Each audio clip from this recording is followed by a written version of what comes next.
Influencer marketing एक बहुत ही effective way है अपने ब्रांड को भीड़ भाड़ में नोटिस कराने के लिए। भाई हर बिजनेस चाहता है उसका ब्रांड सोशल मीडिया पे हो, उसको रीच मिले, उसको ऑडियंसेस देखें। तो आप कैसे अपने ब्रांड को स्टैंड आउट करा सकते हैं? जी हाँ, इन्फ्लुएंसर मार्केटिंग के थ्रू। एक स्टडी हुई थी 2019 में जिसके अनुसार 80% मार्केटर्स ने इन्फ्लुएंसर मार्केटिंग को इफेक्टिव फाइंड किया था। 71% मार्केटर्स ने इसकी क्वालिटी और कस्टमर्स और जो ट्रैफिक आ रहा था इन्फ्लुएंसर मार्केटिंग से उसको बेटर माना था। तो इन्फ्लुएंसर मार्केटिंग आज की सोशल मीडिया की दुनिया में बहुत ही इफेक्टिव है। इससे आपके ब्रांड की रीच बढ़ती है, ब्रांड ट्रस्ट बढ़ता है, ब्रांड मैसेजिंग ज्यादा स्ट्रांग होती है क्योंकि आप एक ऑथेंटिक एंडोर्समेंट दिखा रहे हैं और कंज्यूमर का बाइंग डिसीजन भी आपके फेवर में इन्फ्लुएंस होता है। इन्फ्लुएंसर मार्केटिंग की इंप्लीमेंटेशन पे आने से पहले दो चीजों की क्लैरिटी होना आपको बहुत जरूरी है। एक, आपका गोल सेट होना चाहिए और दूसरा, आपके KPIs की परफॉर्मेंस इंडिकेटर्स भी एस्टैब्लिश होने चाहिए। गोल यानी कि आप इस इन्फ्लुएंसर मार्केटिंग रिलेशनशिप्स से आखिर चाहते क्या हैं? ब्रांड अवेयरनेस, आप चाहते हैं कि नए ऑडियंसेस एंगेज हो, आप कस्टमर लॉयल्टी इंक्रीज करना चाहते हैं, या जो बट ऑब्वियस है आप चाहते हैं कि लीड्स जनरेट हो और फिर वो कन्वर्ट हो सेल्स में, या आप चाहते हैं कि सारे ही परफॉर्मेंस एरियाज पूरे हो जाएं। अब इस परफॉर्मेंस को ट्रैक करने के लिए जो KPIs की डिटेलिंग मैं आपको वीडियो के अंत में बताऊंगी। इन दो पॉइंट्स के फ्रेमवर्क की क्लैरिटी के बाद ही शुरू होती है आपकी सही इन्फ्लुएंसर की सर्च और इस इन्फ्लुएंसर मार्केटिंग स्ट्रेटजी को अपने बिजनेस में इंप्लीमेंट करने का तरीका। तो पहला तो स्टेप यही है कि आप पता करें who is the right influencer for you.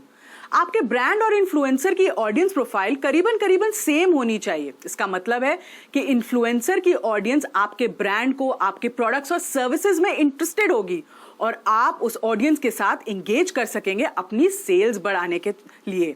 एक एग्जांपल देती हूं, जैसे एक ब्रांड है केंट आटा मेकर। अब आपका प्रोडक्ट जैसे फूड या कुकिंग इंडस्ट्री से रिलेटेड है तो सोशल मीडिया पर आप इस इंडस्ट्री से related groups, bloggers, YouTube channels को फॉलो या ट्रैक तो करेंगे ही। तो उन्होंने भी यही किया। उन्होंने फिर चूज किया influencer Haber's kitchen. Haber's kitchen का यूट्यूब और फेसबुक पे कुकिंग रेसिपीज और यूनिक डिशेस का चैनल है। इंस्टाग्राम पर भी उनकी 1.9 मिलियन फॉलोअर्स हैं। उनकी शॉर्ट रेसिपी वीडियोस ही उनका यूनिक सेलिंग पॉइंट है और उनके फैंस या यूजर बेस भी यूनिक कुकिंग एंथुसियास्ट्स ही हैं। तो केंट आटा मेकर ने अपने इक्विपमेंट की प्रमोशन करने के लिए उन्होंने सोशल मीडिया पे हेबर्स किचन के साथ कोलैबोरेट कर लिया और उन्होंने वीडियो बनाई कि केंट आटा मेकर या ब्रेड मेकर यूज करते हुए आप घर में ब्रेड कैसे बना सकते हैं। रिस्पॉन्स बहुत ही बढ़िया था। उनको इससे हजारों व्यूज मिले और ऑडियंस को भी उनके प्रोडक्ट के बारे में पता चला और उसकी फंक्शनैलिटी के बारे में भी बड़ी आसानी से पता चल गया। अब हु इज योर इन्फ्लुएंसर तो पता चल गया, पर अब सवाल आता है how to find these right influencers.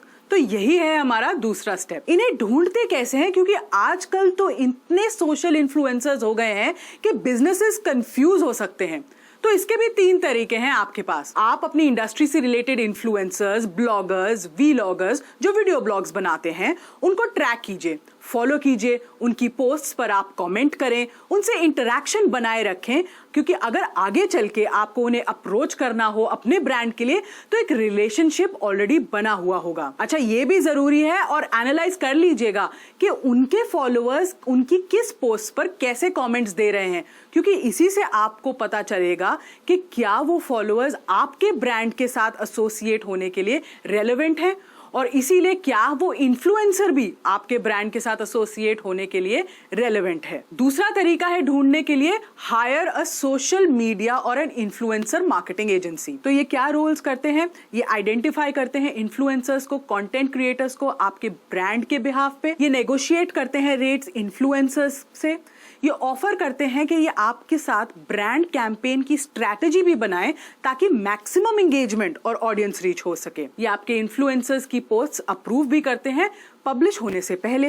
ये आपके कैंपेन्स जो रन कर रहे हैं उनके KPIs का भी प्रोसेसेस बनाते हैं और फिर ये आपको प्रोवाइड करते हैं कैंपेन एंड होने के बाद आपके कैंपेन की रिपोर्ट कैसी थी। ये इंश्योर करता है कि इन्फ्लुएंसर का जो कंटेंट है वो ऑथेंटिक है, फॉलोअर्स के पास जा रहा है और आपकी क्रेडिबिलिटी, आपके ब्रांड की क्रेडिबिलिटी भी आपके ऑडियंस के साथ बनी रहती है। तीसरा तरीका ये है कि आप social media influencer search tools का इस्तेमाल करें। टेक्नोलॉजी क्या क्या नहीं कर सकती तो आपके लिए इन्फ्लुएंसर्स नहीं ढूंढ पाएगी। टूल्स जैसे फॉलोअर वॉन्क, हाइप ऑडिटर, बज सुमो, बज web, social bond, sprout social आपको अलग अलग प्लेटफॉर्म्स के इन्फ्लुएंसर्स डिस्कवर कराने में आपकी मदद करेंगे। इनसे आपको इन्फ्लुएंसर्स की ट्रेंडिंग पोस्ट के बारे में पता चलेगा, टॉपिक्स जो उनसे एसोसिएटेड हैं उनके बारे में पता चलेगा, कस्टमर एंगेजमेंट के बारे में पता चलेगा, इन्फ्लुएंसर्स की रैंकिंग क्या है, उनकी ऑथेंटिसिटी क्या है, इसके बारे में पता चलेगा।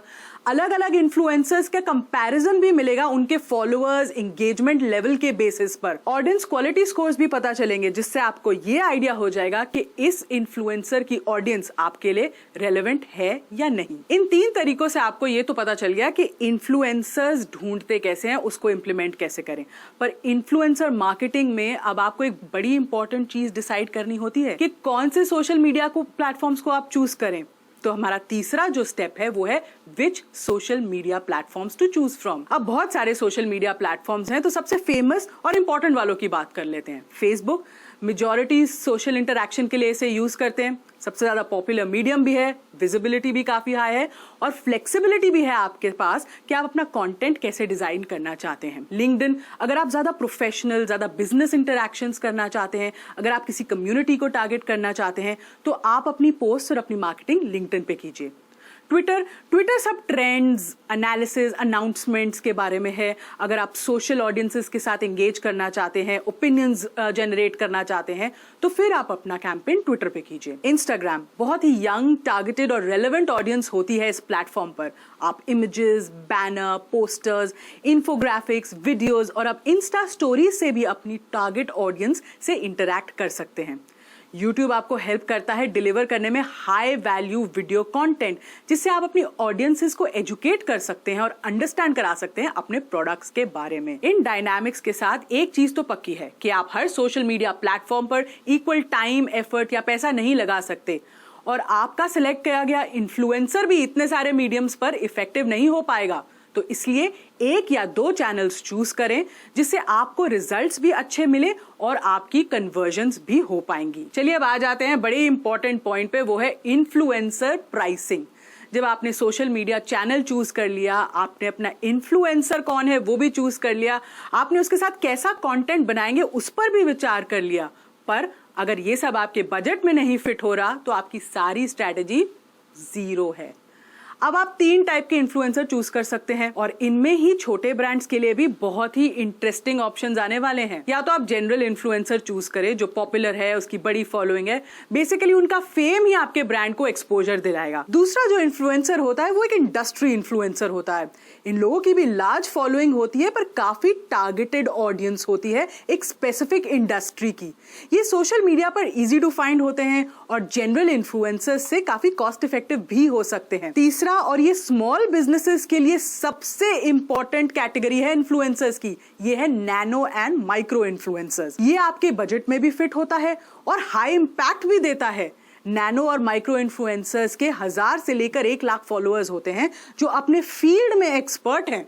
क्योंकि ये ज्यादा फोकस्ड है अपने सेगमेंट पर, इनका कनेक्ट भी अपनी ऑडियंस से ज्यादा डीप ही है और इसलिए वो ज्यादा एंगेजिंग तरीके से आपके ब्रांड्स को पब्लिसाइज कर सकते हैं इस रिस्पेक्टिव नीश ऑडियंस के लिए। अब ये 3 स्लैब्स के इन्फ्लुएंसर्स हैं तो इनकी फीस भी इन स्लैब्स के अकॉर्डिंग ही होती है।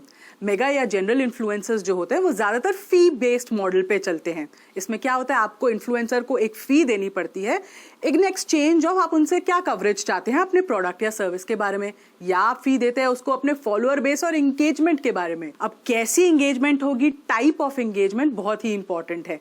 क्या आप सिर्फ अपना ब्रांड का मेंशन चाहते हैं वीडियो में, या आप ब्रांड पर एक केस स्टडी बनाना चाहते हैं, या आपके लिए वो कोई कॉन्टेस्ट ऑर्गेनाइज करें। जाहिर सी बात है अगर एक ही ब्रांड मेंशन आपको मिलने वाला है तो इतने सारे पैसे देने का क्या फायदा है।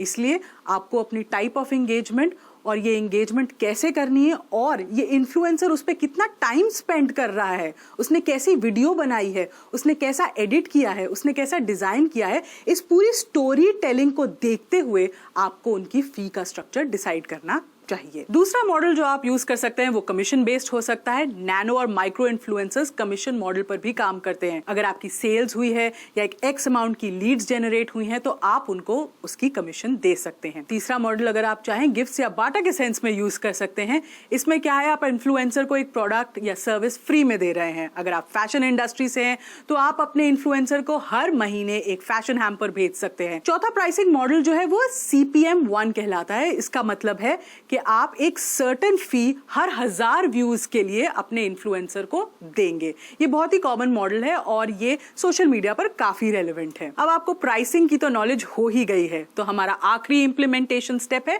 Performance tracking. What are the metrics to track the performance? मैंने इस वीडियो के शुरुआत में ही कहा था कि आपको अपने KPIs भी डिफाइन करने होंगे। अब क्या है वो KPIs, आइए अब उसके बारे में जानते हैं। एक तो हो सकता है ऑर्गेनिक रीच। इसका क्या मतलब है कि कितने लोगों तक आपकी पोस्ट पहुंची, कितने लोगों ने ऑर्गेनिकली आपके पोस्ट देखा, शायद उस पर रिएक्ट किया, उस पर कमेंट किया।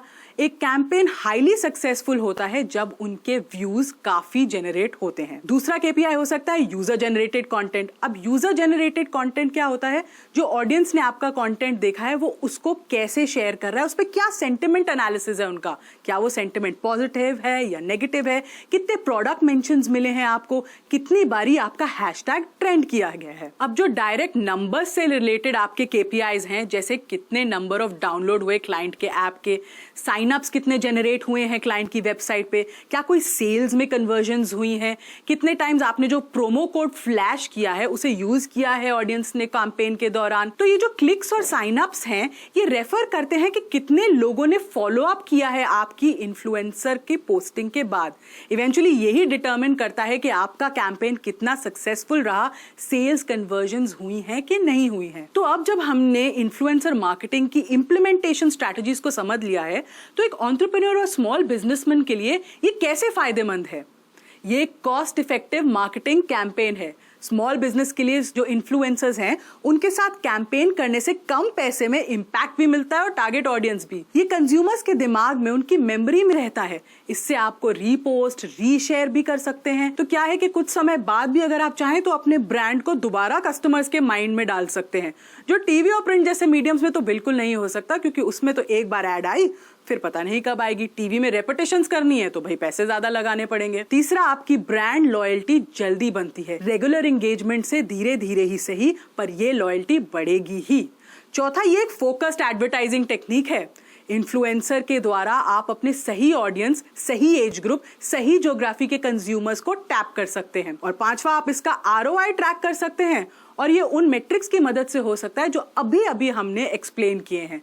बाकी मीडियम्स में ROI ट्रैक करना थोड़ा मुश्किल हो जाता है क्योंकि आप जानते ही नहीं कि कितने लोगों ने आपके कैंपेन को देखा और अगर सेल्स आई भी है तो क्या वो उस कैंपेन की वजह से आई है। और फाइनली, आप अपने ब्रांड के लिए लाइफ टाइम प्रीमियम कंटेंट तैयार कर रहे हैं जिसका सेलिब्रिटी आपका ब्रांड खुद ही होगा सोशल मीडिया पे। तो आशा करती हूँ कि आपको इन्फ्लुएंसर मार्केटिंग की इंप्लीमेंटेशन के स्टेप्स अच्छे से समझ आ गए होंगे। कोई डाउट है तो वीडियो को दोबारा देखिए और इंपॉर्टेंट पॉइंट्स को नोट कर लीजिए। यही समय है अपने प्रोडक्ट को एक ब्रांड में बदलने का। सोशल मीडिया का फायदा उठाइए और इन्फ्लुएंसर पार्टनरशिप से अपनी सेल्स बढ़ाइए। अगर इनमें से कुछ पॉइंट्स आप इंप्लीमेंट नहीं कर सकते क्योंकि आपका बिजनेस छोटा है, आपको लगता है आपके पास फंड्स नहीं है, आपकी रीच नहीं है, कोई बात नहीं।